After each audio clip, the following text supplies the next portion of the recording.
13명이 아주 똘똘 뭉쳐 살았습니다. 이 사람들이 욕을 먹기도 하고 비난을 받기도 합니다.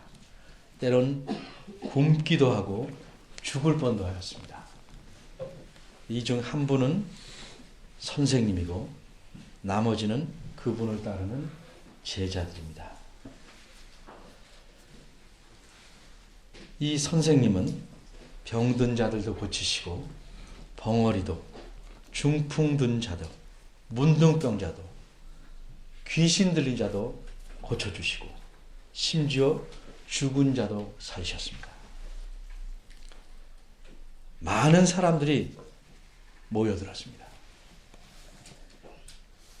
이렇게 능력이 있을 뿐만 아니라 그분의 가르침은 권세 있고 탁월했기 때문입니다. 이쯤 되면 나라에서 상을 줄 만도 한데 오히려 백성을 선동하지 않을까 의심의 눈초리를 보냅니다. 그래도 이 스승은 그들의 눈초리를 아랑곳하지 않고 자신의 할 일을 열심히 하십니다.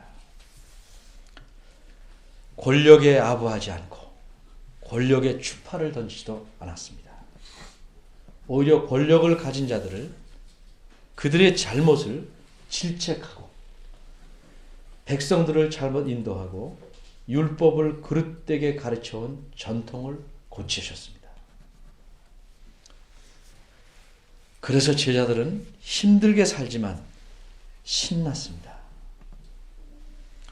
이렇게 계속 가면 결국 모든 사람의 마음이 우리 스승에게로 돌아올 것이고 마침내 그분께서 나라를 새롭게 세울 수 있게 될 것이다 라고 기대합니다.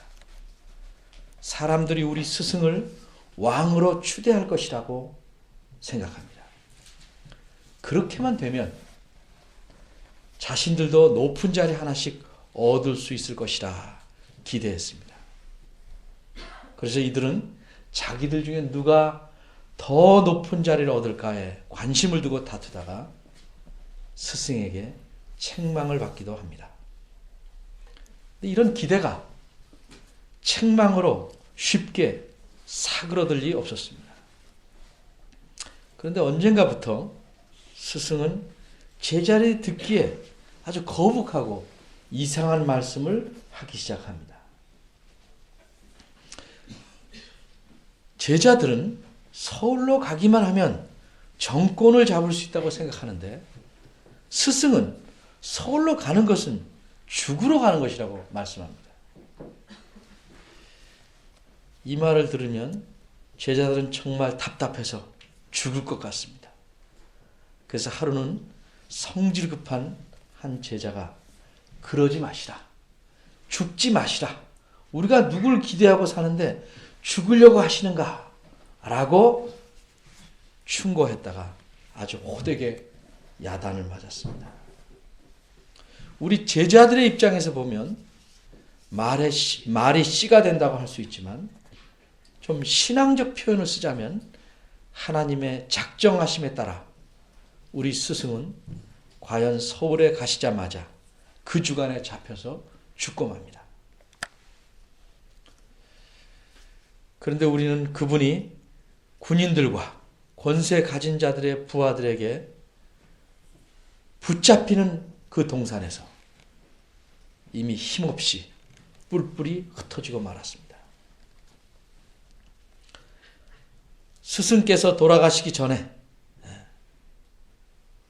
누차 가르치기를 3일 만에 다시 살아나리라 하셨건만 우리는 아무도 믿지 못했습니다.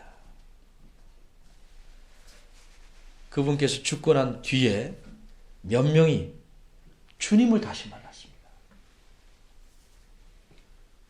죽었다가 살아나신 그 스승을 다시 만났습니다. 근데 그 스승이 말씀하기를 28장 7절에 있는 대로 그 스승이 있는 곳에 찾아갔더니 천사들이 말하기를 그가 살아나셨고 너보다 먼저 갈릴리로 가셨나니 거기서 너희가 볼 것이다. 이렇게 말했습니다. 뿐만 아니라 그 스승을 따르던 여자들도 그 살아난 스승을 다시 만났는데 그분께서 말씀하기를 무서워 말라. 내 형제들에게 갈리로 가라.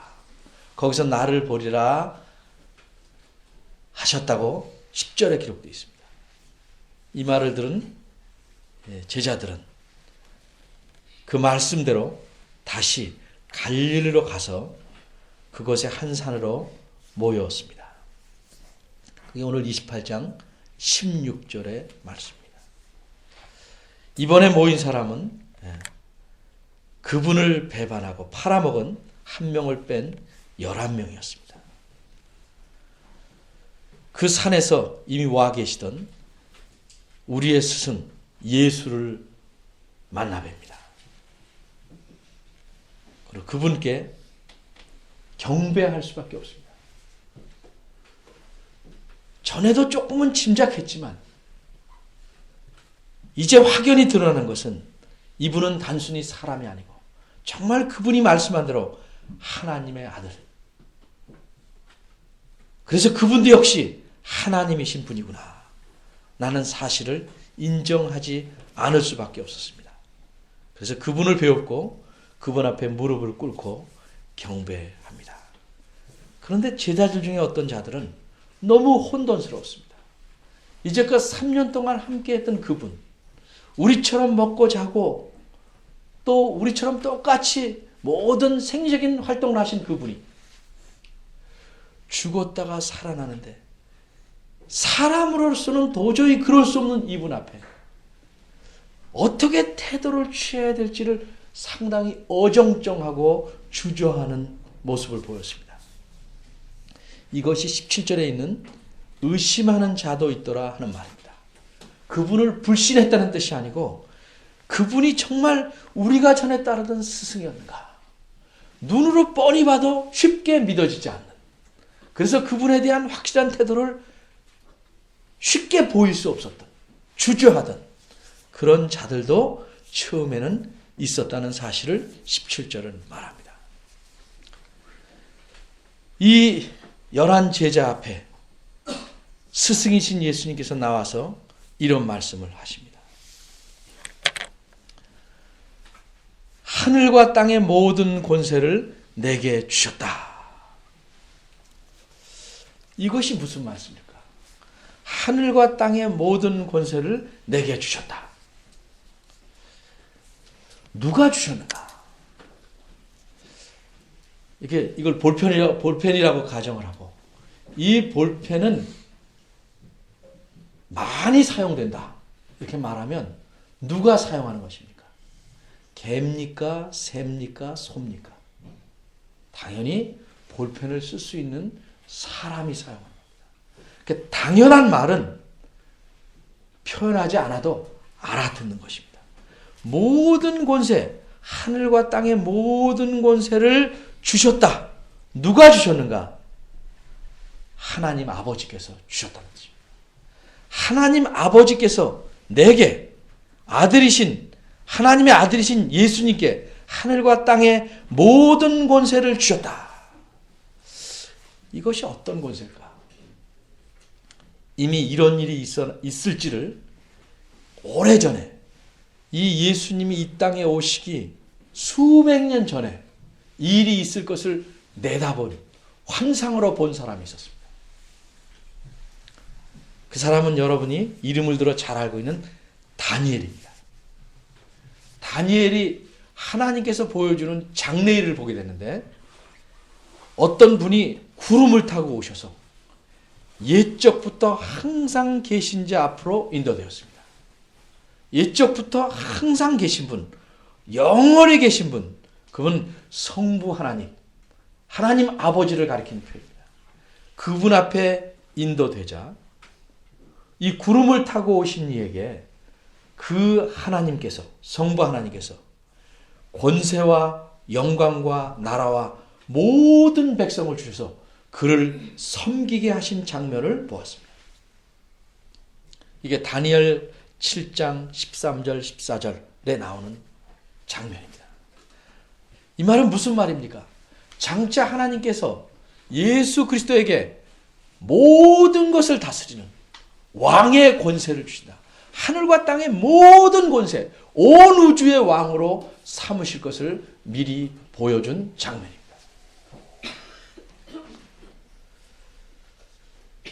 어떻게 이런 일이 가능한가? 후에 이 사실을 가리켜 사도 바울은 한 교회에게 보내는 편지에서 이렇게 말합니다. 우리 성경 319쪽을 보겠습니다.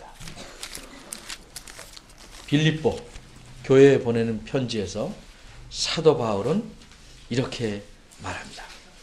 2장 9절입니다.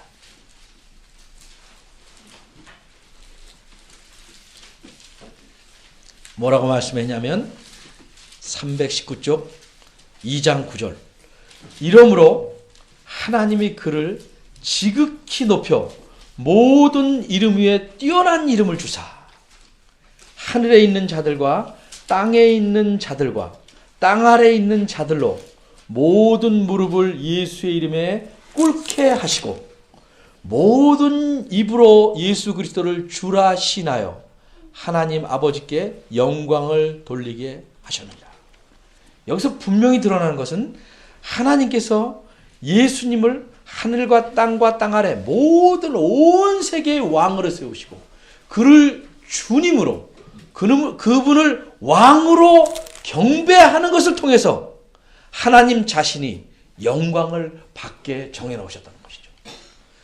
근데 왜 예수님께서 이런 왕과 주님의 위치에 이르게 되셨는가? 왜 하나님이 그분에게 이런 놀라운 이름, 놀라운 지위를 주셨는가? 빌립보서 2장 6절부터 보면 우리가 쑥 읽어보면 어렵지 않게 알 수 있습니다. 그는 예수님은 본래 하나님의 본체이시나 그분의 신분으로 말하면 그분의 본질로 말하면 하나님 자신이나 하나님과 동등됨을 취할 것으로 여기지 아니하시고 오히려 자기를 비워 신의 모든 영광을 버리시고 종의 형체를 가져서 사람과 같이 되셨고 사람이 되셨고 사람의 모양으로 나타나셨음에 자기를 낮추시고 죽기까지 하나님의 뜻에 복종하셔서 구원을 이루기 위하여 십자가에 죽으셨기 때문이다. 이 사실을 통해서 우리가 잘 알 수 있는 것은 이렇게 해서 하나님의 뜻을 이루고 구원을 완성하신 그리스도께서 다시 살아나신 후에 하신 말씀이 하나님께서 하늘과 땅의 모든 권세를 내게 주셨다. 이렇게 말씀합니다. 이제 부활하신 후에 하나님의 뜻을 이루어서 모든 사람을 구원하는 구원의 계획과 목적을 다 이루신 후에 이분은 온 세계의 왕이 되십니다. 온 세상 사람들의 주님이 되십니다. 그분이 말씀을 합니다. 그래서 지나가는 사람이 한마디 하는 충고가 아니고 왕으로서 온 우주의 왕으로서 어명을 내리시는 겁니다. 그 내용이 19절과 20절입니다. 땅 아래에 있든 하늘에 있든 모든 사람들은 이 왕, 온 우주의 주제, 왕이신 이분의 명령을 받들어야 합니다.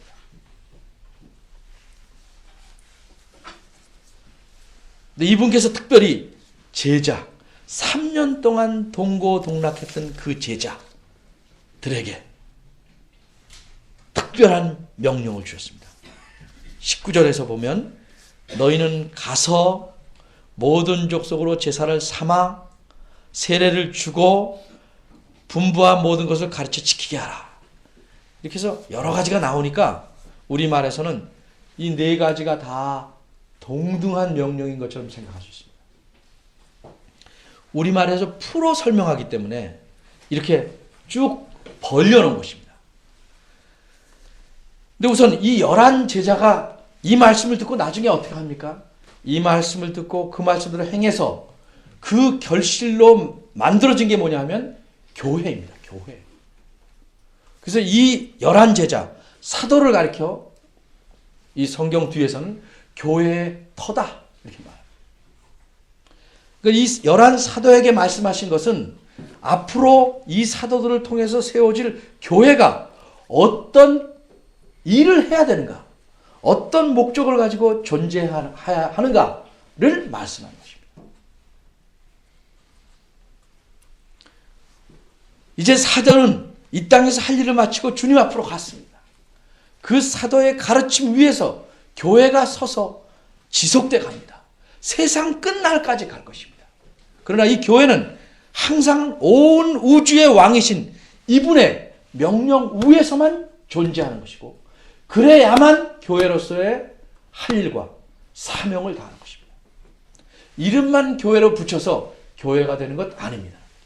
아름다운 교회로 붙여서 아름답게 되는 것 아니고, 그럴듯한 이름을 붙여서 아름답게 되고 좋게 되는 게 아닙니다. 교회는 교회를 세워놓으신 주님의 이 명령에 얼마만큼 밀착되어 있는가, 이 말씀을 얼마만큼 잘 시행하는가, 이 말씀에 얼마만큼 잘 순종하는가에 따라서 튼튼한 교회고 건강한 교회고 훌륭한 교회입니다.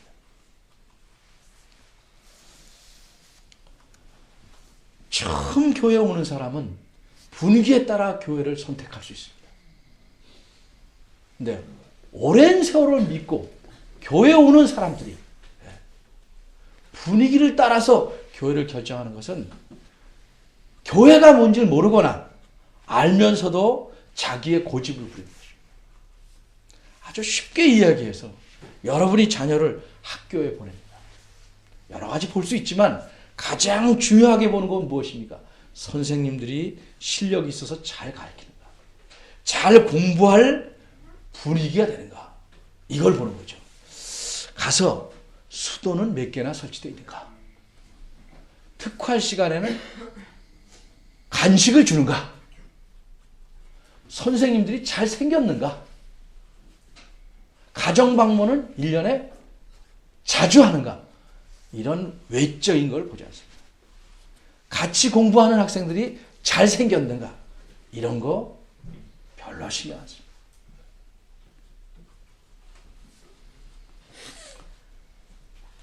이렇게 교회에 대해서 생각이 다른 것은 근본적으로는 목사님들이 잘못 가르쳐서 그렇습니다. 두 번째로는 자신들이 하나님 말씀을 보지 않으니까 잘못된 가르침을 계속 유지하기 때문입니다. 온 세상의 왕이신 주님께서 무엇이라고 명령했는가? 그 말씀의 핵심은 중요한 명령이 하나 나오는데, 그 말은 뭐냐면 19절에 있는 대로 제자를 삼아라. 나머지는 거기에 다 붙는 말입니다. 제자를 삼아라. 너희는 제자를 삼아라. 이게 교회에 존재하는 이유입니다. 이게 교회의 목적입니다. 누구의 제자입니까? 예수 그리스도의 제자를 만들어라 하는 겁니다. 예수 그리스도의 제자를 만드는 것, 이게 교회가 존재하는 목적입니다. 많은 사람들은 그리스도인입니까? 예. 그리스도인이라는 것은 쉽게 말하면 예수님의 제자여야 붙일 수 있는 말입니다. 아주 쉬운 예로 운동을 하는, 근육을 키우기 위해서 헬스클럽에 갑니다. 가서 이렇게 벌리는 것도 한번 만져보고, 앉았다 일어나고, 다리로 미는 것도 한번 앉았다 일어나고, 봉도 만졌다 잘 먼지 닦아놓고 매일 출석합니다. 그렇게 10년을 다닌 듯 근육이 붙겠습니까? 거기서 개근상장은 줄 수 있어요. 헬스클럽에 다니는 근본적인 목적은 하나도 이룰 수 없어요. 헬스클럽에 왜 다니는가? 그 목적에 맞게 다녀야 하는 것입니다. 가면 열심히 그 기구를 가지고 운동을 해야죠. 학교도 왜 다닙니까? 열심히 공부를 해야지. 교회는 존재하는 이유가 제자를 만드는 일입니다. 그 앞에 보면 가서 제자를 만드는 일은 여기에서 가만히 앉아서 할 수도 있겠죠, 어느 경우. 그러나 누가 저절로 찾아오겠습니까? 우리가 나가서 하는 일도 중요합니다. 나가서 내 좋은 사람만 찾는 게 아니고 누구든지, 모든 족속이라는 표현이 있습니다. 누구든지 왕이신 예수 그리스도 자신이 자기 제자를 삼는데 아무도 제한을 두지 않습니다. 누구든지, 어떤 민족이든지, 어떤 신분의 사람이든지, 어떤 인종이든지, 누구든지 가서 제자를 만들어라. 예수 그리스도의 제자를 만들어라. 제자라는 것, 지금 이 제자들이, 지금 제자들에게 하시는 말씀이에요. 그분과 더불어 그분과 함께 생활하고 그분을 닮아가고 그분의 가르침을 받는 거예요. 그분의 가르침대로 살아가는 거예요. 이게 제자입니다. 교회 와서 예배는 한번 드리고 가서 찍고 다음 주에 다시 와서 찍고, 이거는 교회의 출석인입니다. 그래서 교회의 소속을 가진 회원은 될 수 있어요. 교회의 존립 목적과 교회의 성격을 모르는 태도입니다.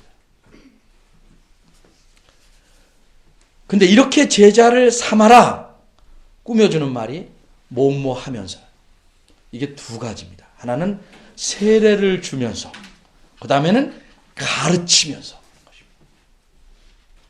제자를 삼는 방법이 혹은 과정이 어떤 것이냐? 세례를 주는 것입니다. 세례라는 의미 다른 데서 더 설명하지만 아주 간단히 말하면 여기 아버지와 아들과 성령의 이름으로라는 말을 혹시 오해해서 그저 세례 줄 때 성부와 성자와 성령의 이름으로 이 표현을 쓰려는 말이구나 라는 정도로 이해하시면 그 의미를 바르게 생각하는 게 아닙니다. 여기 쓰인만 의로라는 건 도구를 말하는 게 아니라 아주 직역하면 이름 안으로 하는 말이에요. 이름 안으로. 아버지와 아들과 성령의 이름 안으로. 좀 바꿔 말하면 아버지와 아들과 성령, 이 삼위 하나님 안으로 세례를 주라. 그러니까 세례의 기본 목적은 이 삼위 하나님과 연합되는 것을 표현합니다. 나는 이 하나님께서 내 주인이고 이제는 하나님께 달라붙어서 하나님께 헌신해서 하나님과 더불어 산다. 이분을 왕으로 모시고 산다. 주님으로 모시고 산다. 라고 연합의 표시로 좀 쉬운 말로 부부가, 남녀가 결혼한다 하는 표시로 세례를 주는 겁니다.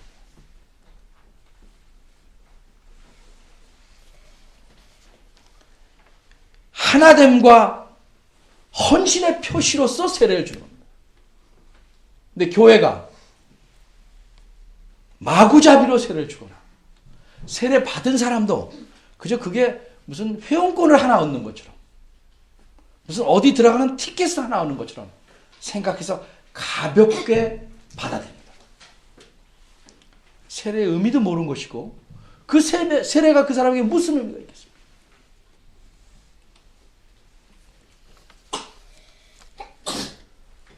그러면 이렇게 주님께 헌신해서 주님과 연합되었습니다 하면 모든 것이 끝나는가? 그 다음에 그들을 가르쳐야 합니다. 그래서 교회는 제가 늘 강조하듯이 교회의 가장 중요한 성격은 학교와 같은 성격이라는 거죠. 가르치는 것입니다. 주님을 따르고 제자가 되는 것은 어떻게 사는 것이냐, 어떻게 하는 것이냐를 배워야 합니다. 하나님과 연합돼서 헌신됐으면 그분을 따라 살아야 되는데 어떻게 살아야 되는가? 배워야 합니다. 그렇게 해놓고 사는 것은 제 마음대로 살면 교회 출석은 하지만 제자가 아닙니다. 예수 그리스도께서 어찌 사셨는지, 어떤 목적으로 사셨는지, 어떤 방법으로 살아가시는지 그것을 배우는 겁니다. 여기 제자들은 3년 동안 함께 있으면서 배웠습니다. 우리는 어떻게 배워요? 그래서 뒤에 말씀합니다. 내가 세상 끝날까지 항상 함께 있으리라. 하나님 말씀을 통해서 그 말씀을 통해서 계속 배울 때 그분께서 뒤에 요한복음에서 더 드러나지만 성령을 통해서 함께 하셔서 배울 수 있게 하시다. 그래서 교회는 가르치는 겁니다. 가르치는데 가르쳐 지키게 하라 이렇게 풀었습니다. 20절에. 지키게 하기 위해서 가르쳐라 하는 말입니다. 지키게 하기 위해서 가르치면서, 가르치는 건 지식을 키우는 게 목적이 있는 게 아니고 그 말씀대로 제자라니까 그렇게 지켜서 그렇게 살도록 하기 위해서 가르치는 것입니다. 이게 제자가 되는 중요한 과정입니다.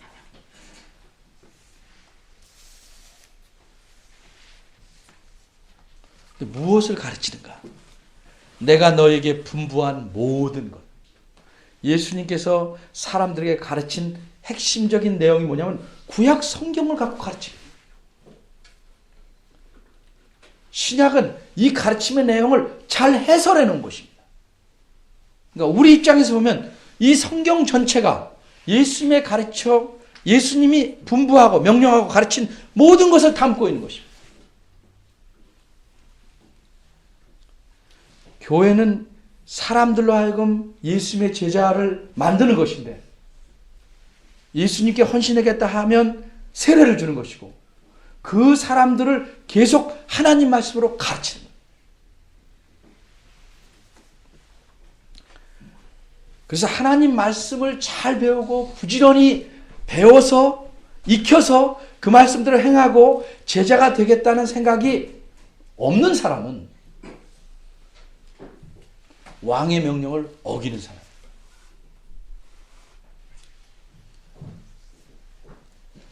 혹 오해하는 것은 그렇게 하는 일은 목사님이나 전사님만 하는 일이다 라고 착각하지 마십시오. 이건 교회 전체가 아닙니다. 먼저 믿은 자가 또 제자를 만들어야 됩니다. 그런데 다른 사람을 제자로 만들려면, 다른 사람을 예수님의 제자로 만들려면 먼저 필요한 게 뭐냐면 내가 제자가 돼요. 내가 제자가 아니고선 제자 한번 돼봐라는 할 수 있지만 만들 수는 없습니다. 내가 예수님의 제자가 되지 않고는 다른 사람을 예수님의 제자로 만들 수가 없습니다. 나는 가만히 있고 목사님이 제자를 만들어주는 사람 구경하고 그 중에서 골라서 분위기에 마음에 드는 사람 동호회를 만드는 것이 교회가 아니고 내가 그리스도의 제자가 되고 더욱 그리스도를 닮아서 내가 또한 다른 사람을 그리스도 제자로 만드는 것입니다. 저도 그렇고 여러분도 그렇고 교회에서 사역하는 목사님이나 다른 분들은 성경 말씀에 대해서 좀 더 전문적으로 배워서 그 일을 효율적으로 할 수 있도록 돕는 사람이지 여러분 대신에 제자를 만들어주는 사람이 아닙니다.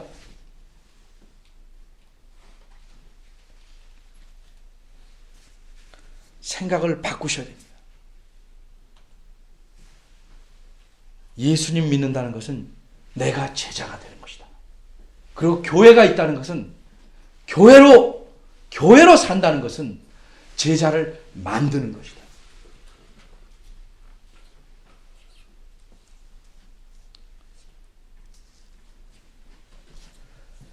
예수님께서 세상 끝날까지 너희와 항상 함께 있다. 이 사도들이 죽지 않고 세상 끝날까지 있을 것을 생각해서 이렇게 말씀하신 것이 아니죠. 사도들도 사람이라 얼마 있다 죽을 줄 알죠.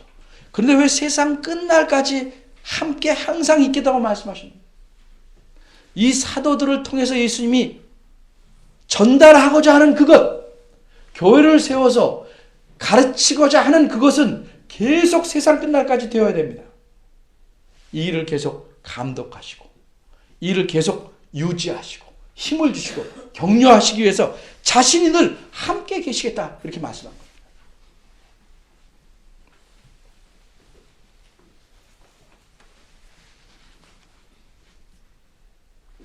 이 마태복음은 처음 1장 1절이 뭐라고 시작되어 있는지 아십니까?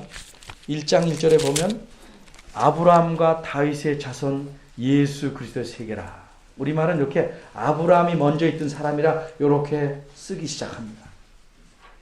근데 헬라 원래 원문은 순서가 다윗의 자손, 아브라함의 자손 이렇게 시작합니다.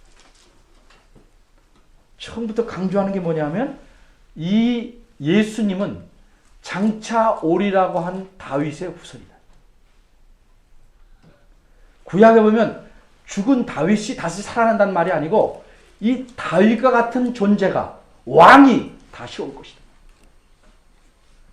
다윗의 자손에게서 다윗이 올 것이다. 왕으로 오실 것이다.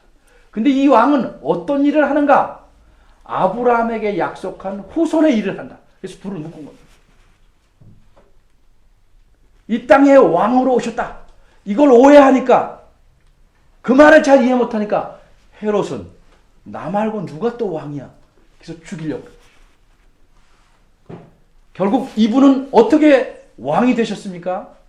세상의 권력을 장악해서 왕이 된 것 아니고 자기 목숨을 모든 사람의 희생제물로 내어놓으셔서 십자가에 달려 죽으심으로 온 우주에 보이지 않는 모든 우주에 왕으로 우뚝 서신 것입니다. 근데 이 마태복음 앞에서 또 말씀하기를 예수님이 이 땅에 태어나신 의미가 뭐냐를 특별히 1장 23절에 가면 구약의 말씀을 가지고 인용해서 설명합니다. 그의 이름은 임마누엘이라 하리라.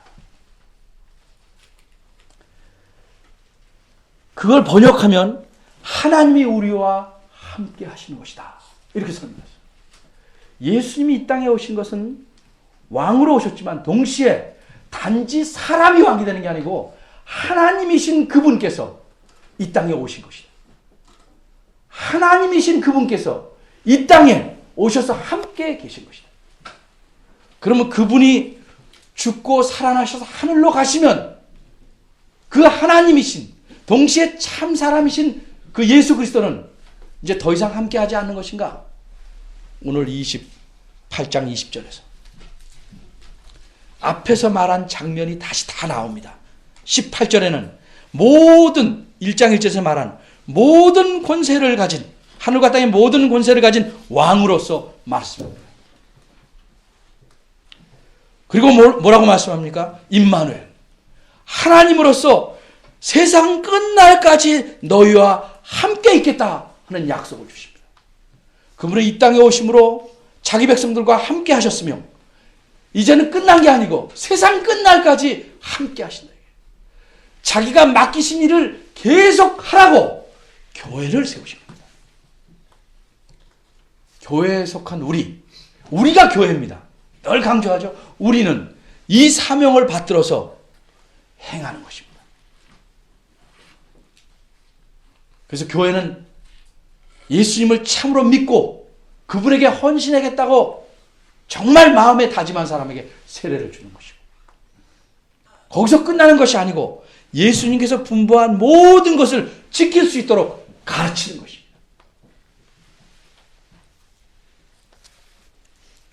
여러분 스스로 대답해 보십시오.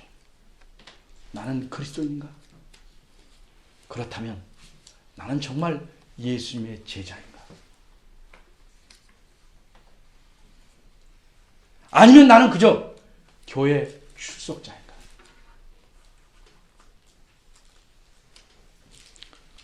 우리가 참 그리스도인이라면, 참 예수님의 제자라면 내가 더욱 그를 닮는 제자가 되기에 힘써야 되고 또 내가 힘을 써서 다른 사람들을 그리스도의 제자로 만드는 일에 앞장서야 할 것입니다. 이것이 온 세상의 왕이신 예수 그리스도께서 교회에게, 저와 여러분에게 맡기신 할 일입니다. 이게 교회가 어떤 교회든지 존재하는 가장 중요한 이유입니다. 이것을 놓친 교회는 교회가 아닙니다. 이것을 잃어버린 교회는 그저 종교 집단입니다. 이것에 충실하지 않은 교회는 그저 허울뿐인 그리스도인들만 모인 집단입니다. 왜 우리가 교회로 서야 되고, 왜 여러분들을 그저 각자 있는 것을 믿지 않고 교회로 모으셔서 하나님을 섬기게 하시는가? 바로 이 이유 때문에 그렇습니다. 우리가 이 땅에서 살아가는 이유가 무엇인가? 이 땅에서 살아가는 목적이 무엇인가? 내가 제자가 돼야 내 자녀들도 그리스도의 제자로 만들 수 있는 것입니다.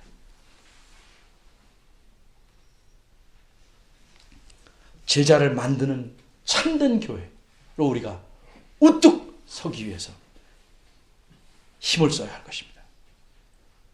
온 세상의 왕이신 그분의 본부요, 그분의 뜻이기 때문에 그렇습니다. 기도하겠습니다.